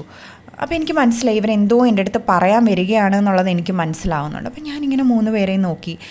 അവർ 3 പേരും എൻ്റെ കയ്യിൽ ഇങ്ങനെ മുറുക്കെ പിടിച്ച്, എനിക്കിപ്പോഴും എനിക്കത് അറിയാൻ പറ്റുന്നുണ്ട്. അവരിങ്ങനെ എൻ്റെ കയ്യിൽ ഇങ്ങനെ മുറുക്കെ പിടിച്ചതിന് ശേഷം പറഞ്ഞു, നീ വിഷമിക്കരുത്, നിൻ്റെ അടുത്ത് ഞങ്ങൾക്കൊരു കാര്യം പറയാനുണ്ട് എന്ന് പറഞ്ഞു. അപ്പോൾ എനിക്ക് മനസ്സിലായി എന്തോ നമ്മൾ ഉറപ്പിച്ചു, അപ്പോൾ എന്തോ കാര്യമായിട്ട് സംഭവിച്ചിട്ടുണ്ട്, എന്താണെന്ന് എനിക്കറിയില്ല. അപ്പോൾ എനിക്കിങ്ങനെ നെഞ്ചൊക്കെ പടപടായിരിക്കാൻ ഞാൻ പറഞ്ഞു എന്താ എന്താ എന്താ എന്താ പെട്ടെന്ന് പറ എന്നോട്. അപ്പോൾ ഇവരെല്ലാം എന്നെ ഇങ്ങനെ പ്രെപ്പ് ചെയ്യുന്നുണ്ട്, നീ വിഷമിക്കരുത്, നമുക്കിതിനകത്തൊരു സൊല്യൂഷൻ കണ്ടുപിടിക്കാം, നമുക്ക് സംസാരിക്കാം, നീ വിഷമിക്കുകയോ കരയോ ഒന്നും ചെയ്യരുത് എന്നൊക്കെ പറഞ്ഞ്. അപ്പോഴും നമുക്ക് ടെൻഷനായി, നമുക്കിത് എങ്ങനെയെങ്കിലും ഒന്ന് അറിഞ്ഞാൽ മതി എന്നുള്ളൊരവസ്ഥയിലിരിക്കുകയാണ്. അപ്പോൾ അവരെന്നെ ഇങ്ങനെ ചേർത്ത് പിടിച്ചിട്ട് എൻ്റെ അടുത്ത് പറഞ്ഞു, ഞാൻ +2 പഠിക്കുമ്പോഴാണ്, എനിക്കിപ്പം വർഷം കറക്റ്റ് ഏത് വർഷമാണ്, 2000 15 വർഷം പ്ലസ്. അതെ. അപ്പോൾ ആ ഒരു സമയത്ത് ഞാൻ കേൾക്കുന്നൊരു വാക്ക് എന്ന് പറയുന്നത്, എൻ്റെ ചിത്രം മോർഫ് ചെയ്യപ്പെട്ടു, പ്രചരിക്കപ്പെട്ടു സ്കൂളിൽ. ഇതാണ് ഞാൻ കേൾക്കുന്നത്. അതായത് മോർഫിംഗ് എന്നൊക്കെ പറഞ്ഞു കഴിഞ്ഞാൽ ആ സമയത്ത് നമ്മൾ സ്ത്രീകളുടെ ജീവിതം തീർന്നു, ഇനി അങ്ങോട്ടേക്ക് നമ്മൾ ജീവിച്ചിരുന്നിട്ട് കാര്യമില്ല. ഇപ്പോഴും അതിന് ഒരുപാട് വലിയ എയും കാര്യങ്ങളും ഒക്കെ വന്നു. ഇപ്പോഴും അത് കാണുമ്പോൾ വിശ്വസിക്കുന്ന, അതിൻ്റെ പേരിൽ ആൾക്കാരെ ജഡ്ജ് ചെയ്യുന്ന മനുഷ്യന്മാരുടെ ഇടയിലാണ് നമ്മൾ ജീവിക്കുന്നത്. പ്രത്യേകിച്ച് ആ കാലഘട്ടത്തിൽ അത്തരത്തിലൊരു ചിത്രം പ്രചരിപ്പിക്കപ്പെട്ടു എന്നറിഞ്ഞ സമയത്ത് എനിക്ക് ആ സമയം തോന്നിയത്, ഓക്കെ, എൻ്റെ ജീവിതം ഇവിടം കൊണ്ട് തീർന്നു, ഇനി ഞാൻ ജീവിച്ചിരുന്നിട്ട് കാര്യമില്ല എന്നാണ് എനിക്ക് തോന്നിയത്. ഞാൻ അവരുടെ അടുത്ത് ഇങ്ങനെ എന്തൊക്കെയോ കണ്ടിന്യൂസ് ആയിട്ട് സംസാരിച്ചുകൊണ്ടിരിക്കുകയാണ്. അപ്പോൾ ഞാൻ ചോദിക്കുന്നത്, ഇത് ആരെ, എന്ത്, എങ്ങനെ, എപ്പോൾ, എനിക്ക് ഒന്നും അറിയുന്നില്ല, ഞാൻ അറിയുന്നത് ഇതല്ലേ. അപ്പോൾ അവരിങ്ങനെ നമുക്ക് സംസാരിക്കാം, ക്ലാസ്സിലൊക്കെ ഇങ്ങനെ ഒരു സംസാരമുണ്ട്. അതും കഴിഞ്ഞപ്പോൾ സ്കൂളിലും ഇങ്ങനെ ഒരു സംസാരവും കൂടി ഉണ്ടെന്നറിഞ്ഞപ്പോൾ അപ്പം എനിക്ക് മനസ്സിലേക്ക് വന്നത്, അപ്പോൾ ഇത്രയും നേരവും രാവിലെ തൊട്ട് ഇത്രയും നേരം എന്നെ ആൾക്കാർ നോക്കുന്നതും ചിരിക്കുന്നതും മാറിയിരുന്ന് എന്നെക്കുറിച്ച് സംസാരിക്കുന്നതും ഒക്കെ ഇതാണെന്ന് ഞാൻ അറിയാണ്. എന്നാൽ ഞാൻ എന്ത് ചെയ്തിട്ടാണ്, ഞാൻ എന്തെങ്കിലും ചെയ്തിട്ടുണ്ടോ? ഞാൻ ഒന്നും ചെയ്തിട്ടില്ല, ഒന്നും അറിഞ്ഞിട്ടില്ല. ഇങ്ങനെയൊരു ന്യൂസ് മാത്രം സ്പ്രെഡ് ചെയ്യപ്പെടുകയാണ്. സെമിനാറെല്ലാം കഴിഞ്ഞു, ഞാൻ എങ്ങനെയോ അത്രയും സമയം ക്ലാസ്സിലിരുന്നു. തിരിച്ച് വീട്ടിലേക്ക് ഞാൻ വരുന്നത് സ്കൂൾ ബസ്സിലാണ്. ഈ എൻ്റെ സ്കൂളുണ്ട്, 1000-ലധികം ആൾക്കാർ പഠിക്കുന്ന ഈ സ്കൂളിൽ ഞാനിങ്ങനെ ബസ്സൊക്കെ കയറാൻ നിൽക്കുമ്പോഴും എനിക്ക് ഒരാളുടെ മുഖത്തോട്ട് പോലും എനിക്ക് നോക്കാൻ പറ്റുന്നില്ല. കാരണം എല്ലാവരും എന്നെ ഇങ്ങനെ നോക്കിക്കൊണ്ടിരിക്കുക. ഞാൻ വീട്ടിലെത്തി, എനിക്കിത് വീട്ടിൽ അച്ഛനോടും അമ്മയോടും പറയണോ, എന്താ വേണ്ടതെന്ന് എനിക്കറിയത്തില്ല. ഞാൻ കുറേ കരഞ്ഞു. ഞാൻ കുറേ കരയുമ്പോഴും അവർ വിചാരിച്ചിരിക്കുന്നത് എൻ്റെ ആ സുഹൃത്ത് മരിച്ചു പോയതിന് ഞാൻ അതിൻ്റെ സങ്കടത്തിലായിരുന്നു. അപ്പോൾ അതിൻ്റെ ഭാഗമായിട്ട് ഞാൻ കരയുകയാണ് എന്നാണ്. അവരെല്ലാം എന്നെ വരുന്നുണ്ട്, ആശ്വസിപ്പിക്കുന്നുണ്ട്. ഞാൻ കുറേ കരഞ്ഞു, പക്ഷേ എനിക്ക് എന്താ ചെയ്യേണ്ടതെന്ന് അറിയത്തില്ല, ഉറക്കം കിട്ടുന്നില്ല. ഞാൻ വിചാരിച്ചു നാളെ ഞാൻ സ്കൂളിൽ പോവാം, ഇത് ടീച്ചേഴ്സിൻ്റെ അടുത്തൊക്കെ സംസാരിക്കണം, എനിക്കിതിൻ്റെ സത്യാവസ്ഥ എന്താണെന്ന് അറിയണം. ഇതാണ് ഞാൻ ആ സമയത്ത് മനസ്സിൽ വിചാരിക്കുന്നത്. ഞാൻ പിറ്റേ ദിവസം സ്കൂളിൽ പോയി. മറ്റുള്ളവരുടെ ഭാഗത്തു നിന്നും എന്നോടുണ്ടാവുന്ന പെരുമാറ്റത്തിൽ യാതൊരു തരത്തിലുള്ള വ്യത്യാസവുമില്ല. ഇതേ തുറച്ചു നോക്കലുകളും അടക്കം പറച്ചിലുകളും ഇതൊക്കെ കേട്ടുകൊണ്ടാണ് ഞാൻ ക്ലാസ്സിലേക്ക് ചെല്ലുന്നത്. ഞാൻ ക്ലാസ് ഒന്ന് തുടങ്ങി. എൻ്റെ ക്ലാസ് ടീച്ചറാണല്ലോ വരുന്നത്. ഞാൻ ടീച്ചറിനോട് കാര്യം പറഞ്ഞു. പ്രിൻസിപ്പളിനെ പോയി കാണാൻ പറഞ്ഞു. ഞാൻ പ്രിൻസിപ്പളിൻ്റെ അടുത്ത് പോയി കാര്യം പറഞ്ഞു. ഞാൻ പറഞ്ഞു, എനിക്കിതിൻ്റെ സത്യാവസ്ഥ എന്താണെന്ന് അറിയണം. എന്നെക്കുറിച്ച് ഇങ്ങനെ ഒരു വാർത്ത പ്രചരിക്കുന്നുണ്ട് എന്ന് ഞാൻ അറിയുന്നുണ്ട്. എനിക്കിതിൻ്റെ സത്യാവസ്ഥ അറിയണം. ഞാൻ ഇതിനകത്ത് യാതൊരു തരത്തിലും ഭാഗമായിട്ടുള്ളൊരു വ്യക്തിയല്ല. എന്നിട്ടും എന്നെക്കുറിച്ച് എന്തുകൊണ്ട് ഇങ്ങനെ ഒരു വാർത്ത പ്രചരിക്കുന്നു എന്ന് എനിക്കറിയണം എന്ന് പറഞ്ഞ സമയത്ത് എനിക്ക് ടീച്ചേഴ്സിൻ്റെ ഭാഗത്തു നിന്നൊക്കെ കിട്ടുന്ന ഒരു റെസ്പോൺസ് എന്ന് പറഞ്ഞു കഴിഞ്ഞാൽ, ഞാനത് ഇപ്പോഴും പറയും, അങ്ങനെ അല്ല നിങ്ങളൊരു കുട്ടിയെ ട്രീറ്റ് ചെയ്യേണ്ടത്. പ്രത്യേകിച്ച് ആ പ്രായത്തിൽ നിൽക്കുന്ന, അത്രയും പേടിച്ച് വിഷമിച്ച് ആശങ്കയോടുകൂടി നിൽക്കുന്ന ഒരു കുട്ടിയെ നിങ്ങൾ അങ്ങനെ ആയിരുന്നില്ല ട്രീറ്റ് ചെയ്യേണ്ടത്. അവരെ സംബന്ധിച്ചിടത്തോളം അവർക്കിതൊരു വിഷയമേ അല്ല. ഇതൊക്കെ ഇങ്ങനെയൊക്കെയല്ലേ, സ്കൂളൊക്കെയല്ലേ, സംഭവിക്കും എന്നുള്ള തരത്തിലാണ് ഇവരൊക്കെ എന്നോട് പെരുമാറുന്നത്. അപ്പോൾ എനിക്ക് മനസ്സിലായി, ഞാനിത് ഇവരോട് സംസാരിച്ചിട്ട് ഒരു കാര്യമുണ്ടെന്ന്, അല്ലെങ്കിൽ എനിക്ക് അവിടെ നിന്നും ഏതെങ്കിലും തരത്തിലുള്ളൊരു നീതി കിട്ടുമെന്നുള്ള എൻ്റെ സകല പ്രതീക്ഷയും നഷ്ടപ്പെട്ടു. എങ്കിലും ഞാൻ അത്യാവശ്യം വിവരങ്ങളൊക്കെ അവരുടെ ഇതിൽ തന്നെ ഞാൻ ഇതേപോലെ ഫൈറ്റ് ചെയ്തിട്ടാണ്. ഞാൻ അത്രയും ഫൈറ്റ് ചെയ്ത് നിന്ന് എല്ലാ ഡിപ്പാർട്ട്മെൻറ്റിൽ നിന്നുമുള്ള ടീച്ചേഴ്സൊക്കെ വന്നു. ഞാൻ എല്ലാവരോടും ഒച്ചത്തിൽ തന്നെ സംസാരിച്ച് എനിക്കിത് അറിഞ്ഞേ പറ്റുള്ളൂ എന്നുള്ള നിർബന്ധത്തിൽ നിന്ന സമയത്ത് ഞാൻ അറിയുന്നത്, എൻ്റെ ക്ലാസ്സിൽ ഒരു പയ്യന് എന്നോട് ഇഷ്ടമാണ്. അതുകൊണ്ട് തന്നെ എൻ്റെ അനുവാദമില്ലാതെ ഞങ്ങളുടെ ഒരു ഓണം പ്രോഗ്രാം നടക്കുന്ന സമയത്ത് ഒരു ഫോട്ടോ എടുക്കുകയും ആ ഫോട്ടോ തമിഴിലെ ഒരു സിനിമയിലെ നായകൻ്റെ വേഷത്തിൽ ഇങ്ങനെ മോർഫ് ചെയ്ത് നമ്മൾ തലയൊക്കെ ഇങ്ങനെ വെട്ടി ഒട്ടിക്കില്ലേ, അപ്പോൾ അത്തരത്തിൽ പുള്ളി അത് ചെയ്തു. അപ്പം സ്വാഭാവികമായിട്ടും ഈ തമിഴ് സിനിമ എന്നൊക്കെ പറയുമ്പോൾ വളരെ ഗ്ലാമറസ് ആയിട്ടുള്ള വേഷമൊക്കെ ധരിച്ച സ്ത്രീകളെയൊക്കെയാണ് നിങ്ങൾക്കതിൽ കാണാൻ സാധിക്കുക. അപ്പോൾ അങ്ങനെ ഒരു ഇമേജിൽ എൻ്റെ തല വെട്ടി ഒട്ടിക്കുകയും ഇത് ഈ പയ്യൻ സ്കൂളിൽ കൊണ്ടുവരികയും ആൾക്കാരെയൊക്കെ കാണിക്കുകയും ചെയ്തു ഫോണിൽ. അങ്ങനെയാണ് ഈ ന്യൂസ് സ്കൂളിൽ സ്പ്രെഡ് ആവുന്നത്. നമുക്കറിയാം, ഒന്നുമില്ലായ്മയിൽ നിന്ന് ഇഷ്ടം പോലെ കഥകൾ ഉണ്ടാക്കുന്ന ആൾക്കാരാണ് നമ്മുടെ സൊസൈറ്റിയിലുള്ളത്. അപ്പോൾ ഇത്തരത്തിലൊരു ഇമേജും കൂടി കാണുന്ന സമയത്ത് അവർക്ക് ഇതിനപ്പുറത്തേക്ക് വേറെ ഒന്നും വേണ്ട, അല്ലെങ്കിൽ ഇത് എങ്ങനെ ഒരു വ്യക്തിയെ ബാധിക്കുമെന്നോ ഇതൊന്നും അവർക്ക് അറിയേണ്ട കാര്യമില്ല. സ്കൂൾ മുഴുവൻ, സ്കൂൾ മാത്രമല്ല, ആ സ്കൂൾ അറിയുന്നു, ആ സ്കൂളിലുള്ള കുട്ടികളുടെ വീടുകളിൽ അറിയുന്നു. അങ്ങനെ ഈ ന്യൂസ് മൊത്തത്തിൽ സ്പ്രെഡായി. ഞാൻ പറഞ്ഞു, എനിക്ക് എൻ്റെ അച്ഛനെ വിളിക്കണം, എൻ്റെ അച്ഛനെ വിളിച്ചിട്ട് എനിക്ക് എൻ്റെ അച്ഛനോട് ഈ കാര്യങ്ങൾ സംസാരിക്കണം എന്ന് പറയുന്നു. ഞാൻ അച്ഛനെ വിളിച്ചു. അച്ഛൻ സ്കൂളിലേക്ക് വന്നു. ഞാൻ ഓടിപ്പോയി കെട്ടിപ്പിടിച്ച് ഞാൻ കുറേ കരഞ്ഞു. എനിക്ക് എന്താ ചെയ്യേണ്ടതെന്ന് അറിയത്തില്ല. ആ സമയത്ത് ഒരു പക്ഷേ അദ്ദേഹത്തിന് ഒരു കാര്യമില്ലാതെ എന്നെ കുറ്റപ്പെടുത്താമായിരുന്നു. നമ്മുടെ നാട്ടിൽ പൊതുവെ ഒരു സിസ്റ്റം അങ്ങനെയാണല്ലോ, എന്തെങ്കിലും വന്ന് മറ്റേ ഇല വന്ന് മുള്ളിൽ വീണാലും മുള്ളു വന്ന് ഇലയിൽ വീണാലും ഇലയ്ക്കാണ് കേടതെന്ന് പറയുന്ന പോലെ വേറെ ഒന്നുമില്ല. എന്തിനാണ് നീ അങ്ങനെ നിന്നു കൊടുത്തത്, അല്ലെങ്കിൽ ഞാൻ അറിഞ്ഞോ അറിയാതെയാണോ ഫോട്ടോ എടുത്തത്, ഇതൊന്നുമില്ല. നീ മോശമായതുകൊണ്ടല്ലേ നിനക്കങ്ങനെ വന്നത് എന്ന് പറഞ്ഞ് എന്നെ കുറ്റപ്പെടുത്താൻ വളരെ എളുപ്പമായിരുന്നു. പക്ഷേ എൻ്റെ അച്ഛൻ അവിടെ വന്നിരുന്നു, അവരോട് സംസാരിച്ചു. ഇതിങ്ങനെയല്ല നിങ്ങൾ ഈ വിഷയത്തെ ട്രീറ്റ് ചെയ്യേണ്ടതെന്ന് പറഞ്ഞു. അതിനോടൊപ്പം ഇതിൽ ആരൊക്കെയാണോ ബന്ധപ്പെട്ടിട്ടുള്ളത് അവരുടെ എല്ലാവരുടെയും പേരൻസിനെ വിളിച്ച് ഒരു മീറ്റിംഗ് അറേഞ്ച് ചെയ്ത് അങ്ങനെയാണ് ഇത് പരിഹരിക്കേണ്ടതെന്ന് സ്കൂൾ മാനേജ്മെൻറ്റിനോടും ടീച്ചേഴ്സിനോടും എല്ലാവരോടും പറയുന്നു. അപ്പോഴും അവരെ സംബന്ധിച്ചിടത്തോളം ഇതങ്ങനെയൊന്നും ഇതങ്ങനെയൊക്കെ നമ്മൾ കൈകാര്യം ചെയ്യേണ്ട വിഷയമാണോ, ഇതൊക്കെ ഒരു രസമായിട്ട് നമ്മൾ തള്ളിക്കളഞ്ഞാൽ പോരെ എന്നുള്ള തരത്തിലാണ് അപ്പോഴും അവരുടെ സമീപനം. പക്ഷേ എൻ്റെയും അച്ഛൻ്റെയും ആ നിർബന്ധം ഒന്നുകൊണ്ട് മാത്രം ബാക്കിയുള്ള ഇതിൽ ഇൻവോൾവ്ഡ് ആയിട്ടുള്ള കുട്ടികളുടെ പേരൻസ് അവിടെ വരുന്നു. അവരോട് സംസാരിക്കുമ്പോഴും നമുക്ക് കിട്ടുന്നത് ഇതേ തരത്തിലുള്ള പ്രതികരണമാണ്. അതായത് എൻ്റെ എന്തോ തെറ്റുപോലെയാണ് അവരും ഇതിനെ ട്രീറ്റ് ചെയ്യുന്നത്. അതിനുശേഷം അച്ഛൻ അവിടെ നിന്നിട്ട് എല്ലാവർക്കും ക്ലാസ് എടുത്തു കൊടുക്കുകയാണ്. ഇങ്ങനെയാണ് നിങ്ങളൊരു വ്യക്തിയെ ട്രീറ്റ് ചെയ്യേണ്ടത്, ഒരു വ്യക്തിയുടെ കൺസെൻറ്റിന് ഇത്രയും വാല്യൂ ഉണ്ട്, അല്ലെങ്കിൽ നിങ്ങളൊരാളോടുള്ള ഇഷ്ടം പ്രകടിപ്പിക്കേണ്ടത് ഇങ്ങനെയല്ല ഒരു ഓപ്പോസിറ്റ് ജെൻഡറിൽ അല്ലെങ്കിൽ സെയിം ജെൻഡറിൽ എന്തുമായിക്കോട്ടെ മറ്റൊരു ഹ്യൂമൻ ബീയിങ്ങിനെ നിങ്ങൾ ട്രീറ്റ് ചെയ്യേണ്ടത്, അല്ലെങ്കിൽ ട്രീറ്റ് ചെയ്യാൻ നിങ്ങളുടെ മക്കളെ പഠിപ്പിക്കേണ്ടത് ഇങ്ങനെയല്ല എന്നൊക്കെ പറഞ്ഞ് എൻ്റെ അച്ഛൻ അവിടെ നിന്ന് ക്ലാസ് എടുത്തു കൊടുക്കുകയാണ്. ഈ സമയത്തൊക്കെയും ഞാൻ പറയുന്നത് സൊസൈറ്റിയിൽ നിന്ന് നമുക്ക് ഇങ്ങനെയുള്ള ഇൻസിഡൻസ് വന്നുകൊണ്ടേയിരിക്കും. പക്ഷേ ആ സമയത്ത് എന്നെ അന്ന് എൻ്റെ അച്ഛൻ ചേർത്ത് പിടിച്ചില്ലായിരുന്നു എങ്കിൽ എൻ്റെ ജീവിതം എന്താകുമെന്ന് എനിക്കിപ്പോഴും സംശയമുണ്ട്. പക്ഷേ അന്ന് ആ മനുഷ്യൻ അവിടെ ഇരുന്ന് എല്ലാവരോടും പറഞ്ഞത്, ഞാനൊരു സോറി ഡിസേർവ് ചെയ്യുന്നുണ്ടെന്നാണ് അവിടെ ഇരുന്ന എല്ലാവരുടെയും ഭാഗത്ത് നിന്നും. കാരണം എൻ്റെ മകളെ നിങ്ങൾ ട്രീറ്റ് ചെയ്യേണ്ടിയിരുന്നത് ഇങ്ങനെയല്ല, അവൾ നിങ്ങളുടെ സൈഡിൽ നിന്നും ഒരു സോറി ഡിസേർവ് ചെയ്യുന്നുണ്ട്, ആൻഡ് അതവൾക്ക് വേണം. അതോടൊപ്പം സ്കൂളിൽ ഇത്തരത്തിലുള്ള ഒരു ബോധവൽക്കരണം നിങ്ങൾ നടത്തേണ്ടതുണ്ട് എന്നും പറഞ്ഞിട്ട് അന്ന് എന്നോടൊപ്പം ആ മനുഷ്യൻ നിന്നതുകൊണ്ടാണ് എനിക്ക് അവിടെ നിന്നും ഞാൻ അർഹിച്ച ഒരു സോറി കിട്ടിയതും അതോടൊപ്പം ഇത്തരത്തിലല്ല നമ്മൾ പ്രശ്നങ്ങളെ ഡീൽ ചെയ്യേണ്ടത് എന്നുള്ള തരത്തിൽ ഒരു ബോധവൽക്കരണം ഉൾപ്പെടെ അത് നടത്താൻ ആ ടീച്ചേഴ്സ് തയ്യാറായതും ഇതുകൊണ്ട് മാത്രമാണ്. പക്ഷേ ഞാൻ നേരത്തെ പറഞ്ഞ പോലെ ഈ ഒരൊറ്റ വിളിയുടെ പേരിൽ ഒരു മനുഷ്യനും സപ്പോർട്ട് നിൽക്കാതെ, അതായത് ഇങ്ങനെ വന്നു കഴിഞ്ഞാൽ ഇതിന് വലിയ തെളിവിൻ്റെ ഒന്നും ആവശ്യമൊന്നുമില്ല. നമ്മൾ കുറേ തെളിവുകളും കാര്യങ്ങളും ഒക്കെ ചോദിക്കും. അതെപ്പോഴാണെന്ന് പറഞ്ഞാൽ സൊസൈറ്റിയുടെ ഈ നോംസ് അനുസരിച്ച് ജീവിക്കുന്ന വ്യക്തികൾക്കെതിരെ എന്തെങ്കിലും വരണം. അങ്ങനെ വരുന്ന സമയത്ത് തെളിവ് കൊണ്ടുപോവാ വിശ്വസിക്കാം എന്ന് പറയും.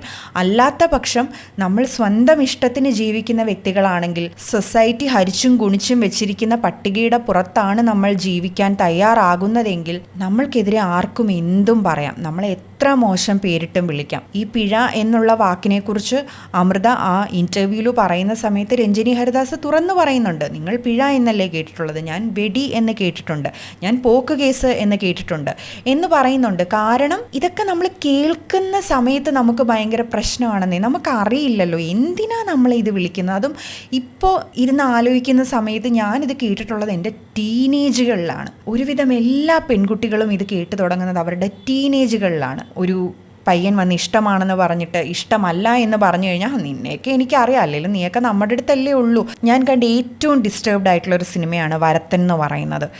നിങ്ങളിൽ എത്ര പേരത് കണ്ടിട്ടുണ്ടെന്ന് അറിയില്ല. നമ്മൾ ഈ ടോപ്പിക്കിൽ ഡിസ്ക്ലെയിമർ പറഞ്ഞതുപോലെ തന്നെ അത് ഇങ്ങനെ ഒരു ഡിസ്ക്ലെയിമറോടുകൂടി കാണേണ്ട ഒരു സിനിമയാണ്. ഞാൻ കണ്ട് അത്രയും ഡിസ്റ്റർബ്ഡ് ആയിട്ടുള്ളൊരു സിനിമയാണ്. ഞാൻ ഈ അടുത്ത് പെണ്ണും പൊറോട്ടും കണ്ടു. അത് കാണുമ്പോഴും എൻ്റെ മനസ്സിൽ കടന്നു വരുന്നത് ഇതേ ഡിസ്റ്റർബൻസ് ആണ്. കാരണം ഇങ്ങനെയുള്ള ക്യാരക്ടേഴ്സിനെ നമ്മൾ നേരിട്ട് കണ്ടിട്ടുണ്ട്, അവരെ നമ്മൾ ഡീൽ ചെയ്തിട്ടുണ്ട്. നിങ്ങളുടെ ചുറ്റുമുള്ള പെൺകുട്ടികളോട് ചോദിച്ചു നോക്കൂ, അല്ലെങ്കിൽ പെൺകുട്ടികളോടെന്നല്ല, നിങ്ങൾ നിങ്ങളുടെ ചുറ്റുമുള്ള സ്ത്രീകളോട് ചോദിച്ചു നോക്കൂ. അവരുടെയൊക്കെ വളർച്ചയുടെ വിവിധ ഘട്ടങ്ങളിൽ അവരിങ്ങനത്തെ പുരുഷന്മാരെ കണ്ടിട്ടുണ്ട്, ഇങ്ങനത്തെ സ്ത്രീകളെ കണ്ടിട്ടുണ്ട്.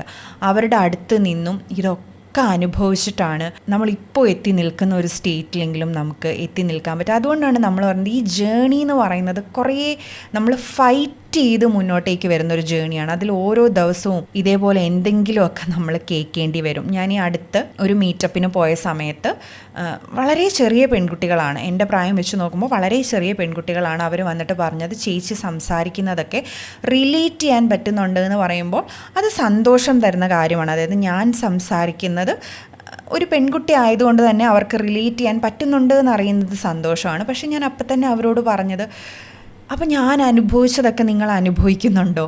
അതെനിക്ക് ആലോചിച്ച സമയത്ത് എനിക്ക് സങ്കടമാണ് തോന്നിയത്. അതായത് നമ്മൾ വിചാരിക്കുക നമ്മളുടെ ജനറേഷനോട് കൂടി ഇത് തീരണം. അത്രയും വേദന നിങ്ങളതിൽ അനുഭവിച്ചിട്ടുണ്ടെങ്കിൽ, അത്രയും മോശം അവസ്ഥയിലൂടെ നിങ്ങൾ കടന്നു പോയിട്ടുണ്ടെങ്കിൽ നിങ്ങൾ ഒരിക്കലും വിചാരിക്കില്ല ഇത് വേറൊരാൾ അല്ലെങ്കിൽ നമ്മുടെ വരുന്നൊരു തലമുറ ഇത് അനുഭവിക്കണമെന്ന് നമ്മൾ വിചാരിക്കില്ല. പക്ഷേ ആ പെൺകുട്ടികൾ അത് പറഞ്ഞ സമയത്ത് ഇപ്പോഴും സൊസൈറ്റിയിൽ നിന്നും ഇതൊക്കെ കാണുകയും കേൾക്കുകയും അനുഭവിക്കേണ്ടിയും വരുന്ന ആൾക്കാരുണ്ട് എന്നത് വിഷമം ഉണ്ടാക്കുന്ന കാര്യമാണ്. ഇപ്പോൾ ശ്രുതി പറഞ്ഞതുപോലെ ഇതിൻ്റെ പല എക്സ്റ്റൻഷൻസ് ഉണ്ട്, പല വേർഷൻസ് ഉണ്ട്, പലരും അനുഭവിച്ചു പോകുന്നതുണ്ട്.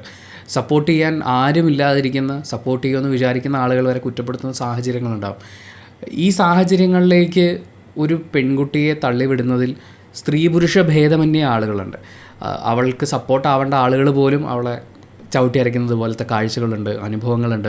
നമ്മളും അതിൽ ചിലതെങ്കിലുമൊക്കെ കണ്ടിട്ടുണ്ട്, കേട്ടിട്ടുണ്ട്. ഈ വിളികളൊന്നും നമ്മുടെ ഭാഗത്തുനിന്ന് ഉണ്ടാവുന്നില്ല എന്നുള്ള കാര്യം ഉറപ്പിക്കാൻ നമ്മളിത് പറയുമ്പം ആൺകുട്ടികൾക്ക് മാത്രം കൊടുക്കുന്ന ഉപദേശം, നിങ്ങൾ പെൺകുട്ടികൾ അങ്ങനെ മോശമായിട്ട് പറയരുത്, അങ്ങനെയല്ല, എല്ലാവർക്കും ഉള്ളതാണ്. ഒരു വ്യക്തിയെ അയാളെ ക്യാൻസൽ ചെയ്യുന്നത് പോലെ, അയാളുടെ ഭാഗത്ത് തെറ്റുകൾ ഉണ്ടായിട്ടുണ്ടെങ്കിൽ തെറ്റുകൾ ചൂണ്ടിക്കാട്ടാം. അയാളെക്കുറിച്ചൊരു മോശം വാർത്ത പ്രചരിക്കുന്നുണ്ടെങ്കിൽ അയാളോട് തന്നെ ചോദിച്ച് നമുക്ക് ഉറപ്പാക്കാം. ഇനി അത് അയാളുടെ പേഴ്സണലായിട്ടുള്ള കാര്യമാണ് എങ്കിൽ അയാൾ വെളിപ്പെടുത്തുന്നത് വരെ അയാൾ ജഡ്ജ് ചെയ്യാതിരിക്കാം. ഈ പറയുന്ന സാധ്യതകളൊക്കെ ഉള്ളപ്പോഴും നമ്മൾ അയാളൊരു പേരിട്ട് വിളിച്ച് അയാളെ ക്യാൻസൽ ചെയ്ത് അയാളൊരു മോശക്കാരിയാക്കി അല്ലെങ്കിൽ ഒരു മോശക്കാരനാക്കി മുദ്ര കുത്തുക എന്ന് പറയുന്നത് വളരെ മോശമായിട്ടുള്ളൊരു കാര്യമാണ്. അത് നമ്മൾ ചെയ്യുന്നില്ല എന്നുള്ള കാര്യം ഉറപ്പിക്കാം. നമുക്കൊരിക്കലും സമൂഹത്തിന് തിരുത്താനൊന്നും പറ്റില്ല. ഇപ്പോൾ ശ്രുതി പറഞ്ഞ പോലെ അത്രയും യങ് ആയിട്ടുള്ള ഏജിലുള്ള പെൺകുട്ടികൾ ഇത് അനുഭവിക്കുന്നു എന്ന് പറയുമ്പോൾ ആ പെൺകുട്ടികൾ നാളെ ശ്രുതി ഇന്ന് അത്ഭുതപ്പെട്ടതുപോലെ അത്ഭുതപ്പെടും. ഇപ്പോഴും നമ്മുടെ നാട്ടിലൊരു മാറ്റമില്ല, മാറ്റങ്ങളുണ്ടാവും, പക്ഷേ അതൊരു പെട്ടെന്നുണ്ടാവുന്ന ചേഞ്ച് ആയിരിക്കില്ല. നമ്മൾ സ്വപ്നം കാണുന്നൊരു കിനാശേരി ഒറ്റ രാത്രി കൊണ്ട് ഉണ്ടാകുന്നതല്ല, അത് ബിൽഡ് ചെയ്യപ്പെട്ടുകൊണ്ടിരിക്കുകയാണ്. പക്ഷേ വളരെ സ്ലോ ആണ്, ഗ്രാജുവലായിട്ടാണ്. അതിൽ നമുക്ക് ആ ബിൽഡിങ്ങിൻ്റെ പാർട്ടാവാൻ പറ്റുന്ന എങ്ങനെയാണെന്ന് വെച്ചാൽ നമ്മളിത് ചെയ്യുന്നില്ല എന്ന് ഉറപ്പാക്കാം. നമ്മളൊരാളെ മോശക്കാരിയാക്കി മുദ്ര കുത്തുന്ന ഇത്തരം പദപ്രയോഗങ്ങൾ നമ്മുടെ വായിൽ നിന്ന് വരുന്നില്ല, നമ്മളത് എവിടെയും പ്രോത്സാഹിപ്പിക്കുന്നില്ല എന്നുള്ള കാര്യം ഉറപ്പിക്കാൻ ശ്രമിക്കാം. നമ്മൾ ഈ വീഡിയോ കണ്ടുകൊണ്ടിരിക്കുന്ന ചിലപ്പോൾ നിങ്ങളൊരു 12 വയസ്സുള്ള ആളായിരിക്കും, ചിലപ്പോൾ നിങ്ങളൊരു 20-22 വയസ്സുള്ള ആളായിരിക്കും, ചിലപ്പോൾ 30-ലോ 40-ലോ നിൽക്കുന്ന ആളായിരിക്കും. നിങ്ങളുടെ ചുറ്റുവട്ടത്ത് എവിടെയെങ്കിലും ഈ വാക്കുകൾ ഉപയോഗിക്കപ്പെടും, ചിലപ്പോൾ ഉപയോഗിക്കപ്പെട്ടിട്ടുണ്ടാവും. തിരുത്താനുള്ള അവസരമായിട്ട് കാണുക, ഇനി ആവർത്തിക്കാതിരിക്കാനുള്ള ഒരു ദൃഢനിശ്ചയം എടുക്കുകയാണെങ്കിൽ. കാരണം ഇന്ന് നിങ്ങളൊരു പെൺകുട്ടിയുടെ മുഖത്ത് നോക്കി ആ പേര് വിളിക്കുന്നുണ്ടെങ്കിൽ നിങ്ങൾ അവളെ വിളിക്കുന്നതും അവൾ തളരുന്നതും കണ്ടു വളരുന്ന വേറൊരു വിഭാഗം ഇവിടെയുണ്ട്. അവർ വളർന്നു വരും. നാളെ നിങ്ങളുടെ മകളെയും അവരത് വിളിക്കും, അവളുടെ മകളെയും അവരത് വിളിക്കും. അങ്ങനെ ഇത് ഒരിക്കലും എൻഡ് ചെയ്യാത്തൊരു പ്രോസസ്സായിപ്പോൾ നമുക്ക് ആ ചെയിൻ നമുക്ക് ഇവിടെ വെച്ച് കട്ട് ചെയ്യാം. ഞാനിത് എൻ്റെ താഴെയുള്ള ഒരാളെയും പഠിപ്പിക്കില്ല, എൻ്റെ കൂടെയുള്ള ഒരാളെയും ശീലിപ്പിക്കില്ല എന്ന് പറഞ്ഞ് ഈ ബ്രേക്ക് ദ ചെയിൻ എന്ന് പറഞ്ഞിട്ട് നമ്മൾ കോവിഡിൻ്റെ സമയത്ത് പറഞ്ഞ പോലെ ഈ ചെയിൻ ഞാൻ അവസാനിപ്പിക്കാം. എനിക്ക് അങ്ങനെ ഒരു പെൺകുട്ടിയെ വെടിയെന്നോ പോക്ക് കേസെന്നോ പിഴയെന്നോ വിളിച്ചിട്ട് എനിക്ക് അങ്ങനെ ഒരു പെണ്ണിനെ ജയിക്കണ്ട. അങ്ങനെ ജയിക്കേണ്ടി വരുന്നത് എന്തൊരു മോശം പുരുഷത്വമാണ്, അല്ലെങ്കിൽ അങ്ങനെ ജയിക്കേണ്ടി വരുന്നത് എത്ര മോശം വ്യക്തിത്വമാണ്. അങ്ങനെയൊന്നും അല്ലാതെ നമുക്ക് മനുഷ്യരെ ജയിക്കാൻ പറ്റും. അങ്ങനെ ജയിക്കാൻ വേണ്ടിയിട്ട് നമുക്ക് സ്വയം ഒരു തീരുമാനം എടുക്കാം. ഈ ചെയിൻ നമുക്കിവിടെ വെച്ച് ബ്രേക്ക് ചെയ്യാം എന്നൊരു പ്രതിജ്ഞ മാത്രമേ നമുക്കിവിടെ ചെയ്യാൻ പറ്റുള്ളൂ. പ്ലീസ്. എനിക്കിത് കാണുന്ന പെൺകുട്ടികളോട് പറയാനുള്ളത്, ഇതൊക്കെ ഈ ഫേസൊക്കെ കടന്നു വന്നു എന്ന് ഞാൻ പറയില്ല, കാരണം ഞാൻ ഇനിയാണെങ്കിലും ഇത് കേൾക്കേണ്ടി വരും എന്ന് എനിക്കറിയാം. പക്ഷേ ഈ പറയുന്ന തരത്തിൽ വലിയൊരു പ്രയാസത്തിൻ്റെ സ്റ്റേജ് കഴിഞ്ഞ് വന്നു. ഇപ്പം എന്നെ അത് അത്രയും ബാധിക്കില്ല എന്ന് എനിക്ക് തോന്നുന്നുണ്ട്. വിശ്വാസം അതല്ലേ എല്ലാം എന്ന് പറയുന്ന പോലെ ഞാൻ അങ്ങനെ വിശ്വസിക്കുന്നു. പണ്ട് എന്നെ ബാധിച്ചതിൻ്റെ അത്രയും, കാരണം എനിക്ക് ഇപ്പോൾ കുറച്ചും കൂടി അറിയാം, കുറച്ചും കൂടി നമ്മൾ മുന്നോട്ടേക്ക് ജീവിച്ചു വന്നു. നമ്മളോടൊപ്പമുള്ള മനുഷ്യരുടെ സ്നേഹം, അവർ നമ്മളെ കരുതുന്നത്, ഇതൊക്കെ അറിയാൻ പറ്റുന്ന ഒരു ലെവലിലേക്ക് എത്തിക്കഴിഞ്ഞപ്പോൾ, അങ്ങനെ നമ്മളെ അറിയുമ്പോൾ നമ്മുടെ ചുറ്റുമുള്ള മനുഷ്യന്മാരെയൊക്കെ അവരെക്കുറിച്ചൊക്കെ കുറച്ചും കൂടി വ്യക്തമായൊരു ധാരണ ഉണ്ടായിരിക്കുന്ന ഈ ഒരു അവസരത്തിൽ എന്നെ അത്രയും ബാധിക്കില്ല എന്ന് ഞാൻ കരുതുന്നു. പക്ഷേ എനിക്ക് പറയാനുള്ളത്, ഈ ഇൻ്റർവ്യൂവിലാണെങ്കിലും അമൃത പറഞ്ഞതുപോലെ അമൃതയുടെ മോള് ഒന്ന് ആലോചിച്ച് നോക്കൂ, എത്ര കൊച്ചു കുട്ടിയാണ് അവൾ തൊട്ട് ഇങ്ങോട്ടേക്ക് കേൾക്കേണ്ടി വരുന്നുണ്ട്. ഇപ്പം അവരുടെ വീട്ടിൽ അവർ പറയുന്നത് 4 സ്ത്രീകളാണുള്ളത്. അമൃതയുടെ മകള് തൊട്ട് അഭിരാമി, അമൃത, അവരുടെ അമ്മ. അപ്പോൾ ഈ 4 ജനറേഷനിലുള്ള സ്ത്രീകളും ഇത് കേൾക്കേണ്ടി വന്നിട്ടുണ്ട്. നമ്മളൊക്കെയും അങ്ങനെയാണ്. നമ്മളൊക്കെ ഇത് കേൾക്കേണ്ടി വന്നിട്ടുണ്ട്, കേൾക്കുന്നുണ്ട്. ഇനി ഒരു പക്ഷേ ഇനി അങ്ങോട്ടേക്കും കേൾക്കേണ്ടി വന്നേക്കാം. പക്ഷെ നമുക്ക് ഏറ്റവും ശരി എന്നത് എന്താണെന്ന് അറിയാൻ പറ്റുന്ന വ്യക്തികൾ നമ്മൾ തന്നെയാണ്. ഇന്നത്തെ ശരി ഒരു പക്ഷേ നാളെ നമുക്ക് തെറ്റായി തോന്നിയേക്കാം. പക്ഷെ അപ്പോഴും ഇന്നത്തെ നമ്മുടെ ശരിക്ക് വേണ്ടിയിട്ട് അത് ആലോചിച്ച് ചിന്തിച്ച് ഒരു തീരുമാനമെടുക്കുക, ആ ശരിയോടൊപ്പം നിൽക്കുക എന്ന് പറയുന്നത് പലപ്പോഴും അത്ര ഈസി ആയിട്ടുള്ളൊരു കാര്യമല്ല. നമുക്ക് ഒരുപാട് സ്ട്രെങ്ത്ത് വേണ്ട, കറേജ് വേണ്ട ഒരു കാര്യമാണെങ്കിൽ മാത്രമാണ് നമുക്ക് ഇതിനെയൊക്കെ അതിജീവിച്ച് മുന്നോട്ടേക്ക് പോകാൻ പറ്റുള്ളൂ. നമ്മുടെയൊക്കെ ചുറ്റും അത്തരത്തിലുള്ള മനുഷ്യന്മാരുണ്ട്, സ്ട്രഗിൾ ചെയ്തുകൊണ്ടിരിക്കുന്ന, ഒരു പക്ഷേ നാളെ ഇത്തരത്തിലുള്ള കാര്യങ്ങളിലൂടെ കടന്നു പോകാൻ വിധിക്കപ്പെട്ട മനുഷ്യന്മാർ നമ്മുടെ ഇടയ്ക്കുണ്ട്. അപ്പം നമ്മളെക്കൊണ്ട് സാധിക്കുന്നതെന്ന് പറഞ്ഞു കഴിഞ്ഞാൽ അവരെ ഒന്ന് ചേർത്ത് നിർത്തുക എന്നുള്ളതാണ്. ഞാൻ നേരത്തെ പറഞ്ഞ പോലെ എൻ്റെ ജീവിതത്തിൻ്റെ പല ഘട്ടങ്ങളിൽ അങ്ങനെയുള്ള മനുഷ്യന്മാരും കൂടി ഉണ്ടായതുകൊണ്ടാണ് ഞാൻ ഇപ്പോൾ ഇതിനെക്കുറിച്ച് ഇവിടെ ഇങ്ങനെ വന്നിരുന്ന് സംസാരിക്കുന്നത്. അപ്പോൾ അതിൻ്റെ വാല്യൂ എത്രത്തോളമാണെന്ന് എനിക്കറിയാം. അപ്പോൾ അത്തരത്തിലുള്ളൊരു സപ്പോർട്ട് നമ്മുടെയൊക്കെ ഉള്ളിൽ നിന്ന് തന്നെയും അറ്റ് ദ സെയിം ടൈം നമ്മുടെ ചുറ്റുമുള്ള മനുഷ്യന്മാരിൽ നിന്നൊക്കെ നമുക്ക് കിട്ടട്ടെ. എങ്കിൽ മാത്രമേ ഇത്തരത്തിലുള്ള ദുഷിപ്പുകളെ നമുക്ക് ഇല്ലാണ്ടാക്കാൻ പറ്റുള്ളൂ. പലപ്പോഴും ഒരുപാട് ശബ്ദമെടുത്ത് ഒച്ചപ്പാടൊക്കെ ഉണ്ടാക്കി ഇതിനെതിരെ സംസാരിക്കുമ്പോൾ, അല്ലെങ്കിൽ ഇത്തരത്തിൽ മോശമായി സംസാരിക്കുന്ന മനുഷ്യന്മാർക്കെതിരെ സംസാരിക്കുമ്പോൾ പലരും ചോദിക്കുന്ന കാര്യമാണ്, നിങ്ങൾ എന്തിനാണ് ഒച്ചപ്പാടെടുക്കുന്നത്? ഇത് ആര് കേൾക്കാനാണ്, ആരെ കേൾപ്പിക്കാനാണ്? ഇതുകൊണ്ട് എന്ത് മാറ്റമാണ് ഇവിടെ വരാൻ പോകുന്നത് എന്നൊക്കെ നിങ്ങൾ ചോദിക്കുമ്പോൾ, ഈ കൊച്ചു കുട്ടികളില്ലേ ഇപ്പം ഇത് അനുഭവിക്കുന്നത്, അവരിൽ നമ്മളൊക്കെ കാണുന്നത് നമ്മുടെ കൊച്ചു സെൽഫിനെയാണ്. അതായത് അന്നൊന്നും ചെയ്യാൻ പറ്റാണ്ട് പോയ, അല്ലെങ്കിൽ എന്ത് ചെയ്യണമെന്ന് അറിയാണ്ട് നിന്ന് പോയ നമ്മളില്ലേ, ആ നമ്മളെയാണ് ഇവരിലൊക്കെ നമ്മൾ കാണുന്നത്. അപ്പോൾ നമുക്കത് ഒരുപാട് കണക്ട് ചെയ്യാൻ പറ്റും. നമ്മൾ കടന്നു പോയ അത്രയും മോശം അവസ്ഥയിലൂടെ ഇവർ കടന്നു പോകരുത് എന്ന് നമ്മൾ ചിന്തിക്കും. അതിന് വേണ്ടിയിട്ടാണ് ആൾക്കാർ ശബ്ദമുണ്ടാക്കുന്നത്. ഇനി ആണെങ്കിലും അവർ ശബ്ദമുണ്ടാക്കുക തന്നെ ചെയ്യും. അതും ഒരു വഴിയല്ലേ നമ്മുടെ സൊസൈറ്റിയിൽ ഒരു ചേഞ്ച് കൊണ്ടുവരാൻ വേണ്ടിയിട്ട്. അപ്പോൾ അങ്ങനെ മാറ്റങ്ങൾ ഉണ്ടായിക്കൊണ്ടേയിരിക്കട്ടെ എന്ന് മാത്രമേ നമുക്കിപ്പോൾ ആശിക്കാനും ആശംസിക്കാനും പറ്റുള്ളൂ. അതെ, സ്ട്രോങ് ആയിരിക്കും എന്ന് പറയാൻ എളുപ്പമാണ്, ധൈര്യം കാണിക്കും എന്ന് പറയാൻ എളുപ്പമാണ്. പക്ഷേ അത് അവനവൻ്റെ ഉള്ളിൽ നിന്ന് വരണം. നേരത്തെ പറഞ്ഞ പോലെ സപ്പോർട്ട് കിട്ടിയാൽ നല്ലത്, വലിയ കാര്യം. കിട്ടിയില്ലെങ്കിലും അവനവൻ്റെ ഉള്ളിൽ നിന്ന് അത് നമുക്ക് പുറത്തെടുത്തേ പറ്റുള്ളൂ. പുറത്തെടുക്കാൻ പറ്റട്ടെ. അതിനേതെങ്കിലും തരത്തിലുള്ളൊരു പ്രൊഫഷണൽ ഹെൽപ്പ് നിങ്ങൾക്ക് ആവശ്യമാണെന്ന് തോന്നുകയാണെങ്കിൽ, ഇപ്പോൾ എൻ്റെയൊക്കെ ഒരു ചെറിയ പ്രായത്തിൽ എനിക്ക് അതിനെക്കുറിച്ച് യാതൊരു തരത്തിലുള്ള ബോധ്യവും ഇല്ലായിരുന്നു. പക്ഷേ ഇപ്പം നിങ്ങൾക്കറിയാം, നിങ്ങൾ അത്തരത്തിൽ ഏതെങ്കിലും ഒരു പ്രയാസത്തിലൂടെ ഇപ്പോൾ കടന്നു പോകുന്ന ആളാണെങ്കിൽ, അല്ലെങ്കിൽ പാസ്റ്റിൽ നിങ്ങൾക്കുണ്ടായിട്ടുള്ള അനുഭവങ്ങളിൽ നിന്നും ഇതുവരെ നിങ്ങൾക്ക് അതിൽ നിന്ന് പുറത്തേക്ക് വരാൻ പറ്റിയിട്ടില്ല എന്നുണ്ടെങ്കിൽ, പ്ലീസ് നിങ്ങൾ ഒരു പ്രൊഫഷണൽ ഹെൽപ്പ് എടുക്കൂ. നമ്മുടെ അടുത്ത് പല ആൾക്കാരും പറയുന്നതാണ് ഇത് അഫോർഡ് ചെയ്യാൻ ബുദ്ധിമുട്ടുണ്ട് എന്നുള്ളത്. ഗവൺമെൻറ്റിൻ്റെ കുറേ പദ്ധതികളുണ്ട്. കഴിയുകയാണെങ്കിൽ ഞാൻ അതിൻ്റെ ഒരു ഹെൽപ്പ് ലൈൻ നമ്പറും കൂടി ഇതിൻ്റെ താഴെ കൊടുക്കാൻ വേണ്ടിയിട്ട് ശ്രമിക്കാം. അവർ ഫ്രീ ആയിട്ട് കൗൺസിലിങ്ങും കാര്യങ്ങളും ഒക്കെ പ്രൊവൈഡ് ചെയ്യുന്നുണ്ട്. അതൊക്കെ അതിജീവിച്ച് മുന്നോട്ട് വരാൻ പറ്റട്ടെ. യെസ്, അപ്പോൾ all the best. Thank you so much for watching this video. Video ഇഷ്ടപ്പെട്ടാൽ മാത്രം ലൈക്ക് ചെയ്യുക, ഇഷ്ടപ്പെട്ടിട്ടില്ലെങ്കിൽ എന്തുകൊണ്ട് ഇഷ്ടപ്പെട്ടില്ല എന്ന് കമൻറ്റ് ചെയ്യുക. ചാനൽ സബ്സ്ക്രൈബ് ചെയ്യുന്ന കാര്യവും ഹൈപ്പ് ചെയ്യുന്ന കാര്യവും പരിഗണിക്കുക.